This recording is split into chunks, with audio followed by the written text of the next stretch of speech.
Hari ini kita akan belajar sama-sama Yoel pasal yang kedua. Seperti yang sempat saya singgung kemarin bahwa Nabi Yoel adalah nabi kebangunan rohani.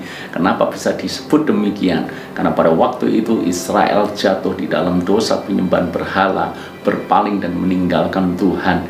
Lalu kemudian Tuhan menghukum mereka dengan mengizinkan bangsa yang besar menyerang mereka, menghabiskan semua yang ada di Israel. Dan dalam situasi seperti ini datanglah Nabi Yoel menyerukan pertobatan kepada mereka semuanya.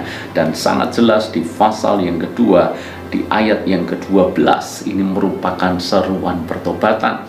Namun kita juga mau belajar pertobatan seperti apa yang dikehendaki oleh Tuhan. Ayat yang ke-12, tetapi sekarang juga demikianlah firman Tuhan, berbaliklah kepadaku dengan segenap hatimu, dengan berpuasa, dengan menangis, dan dengan mengaduh. Ayat ini menyatakan kepada kita semuanya, kalau memang jatuh dalam dosa, hendaklah kita bertobat dengan sungguh-sungguh. Ketika kita jatuh, janganlah kita mengeraskan hati. Jangan sampai kita justru memperparah kehidupan dosa kita. Karena ada ungkapan yang mungkin berkata terlanjur basah, kita cebur sekalian. Terlanjur kita berbuat dosa, kita habis-habisan dengan dosa sekalian.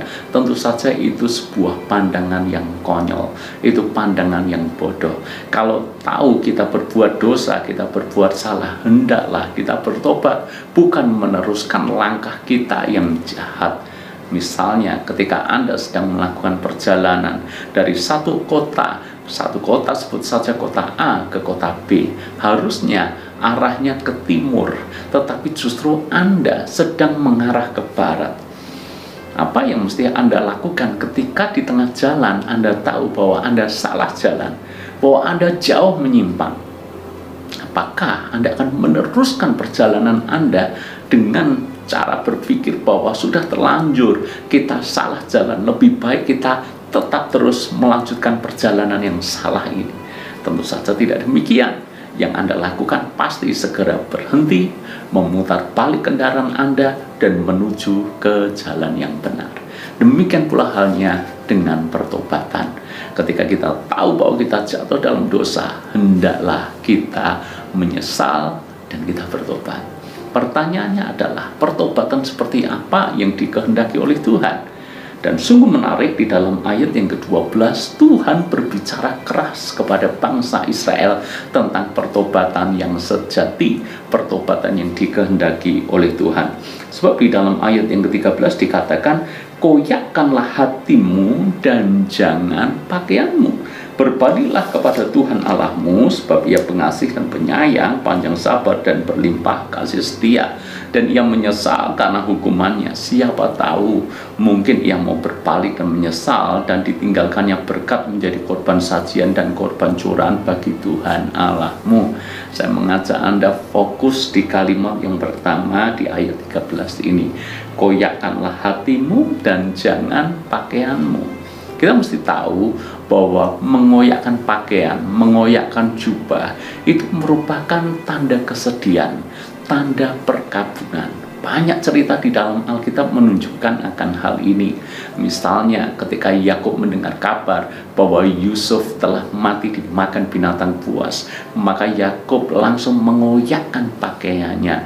Demikian juga ketika Ayub mendengar kabar kematian anak-anaknya, Ayub pun mengoyakkan pakaiannya. Atau Daud ketika mendengar berita kematian Saul dan Yonatan, Daud pun mengoyakkan pakaiannya. Menurut tradisi Yahudi, kesedihan diungkapkan dengan mengoyakkan pakaian. Duka cita diungkapkan dengan mengoyakkan pakaian. Maka ketika mereka memutuskan untuk bertobat, tentu saja biasanya diiringi dengan kesedihan, penyesalan, duka cita. Maka orang-orang Yahudi pun biasanya mengambil pakaiannya dan mengoyakkan itu sebagai tanda penyesalan dan kesedihan karena mereka telah berbuat dosa. Namun di sini Tuhan menegur mereka, sebab yang dikoyakkan harusnya bukan pakaiannya, tetapi hatinya. Maksudnya apa? Maksudnya adalah jangan sampai mereka terlihat menyesal, sedih, bertobat, tapi hanya secara ritual aja. Terlihat dari luar saja mereka mengoyakkan pakaian, tapi hatinya masih mengeras dan membatu. Yang Tuhan mau adalah justru yang di dalam ini, hati ini harus terkoyak. Hati ini benar-benar menyesali dengan hal yang mereka telah buat di waktu lalu ketika mereka berdosa dan berpaling daripada Tuhan. Jadi pertobatan harus di dalam, bukan hanya sekedar di luar. Sebab kalau pertobatan hanya ada di luar, maka pertobatan ini tidak terjadi secara permanen. Maka ada istilah yang beberapa waktu lalu kita bahas sama-sama, Kristen tomat, tobat, kumat, tobat lagi, kumat lagi, dan seterusnya. Tidak ada habisnya. Kenapa? Karena mereka hanya mengoyakkan pakaian, tapi tidak pernah mengoyakkan hati.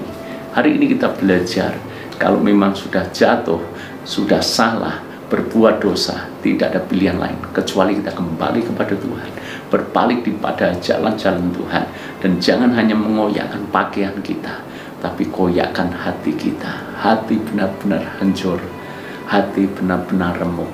Sebab Alkitab berkata, Tuhan mengasihi orang yang remuk hatinya, bertobat dengan sungguh-sungguh.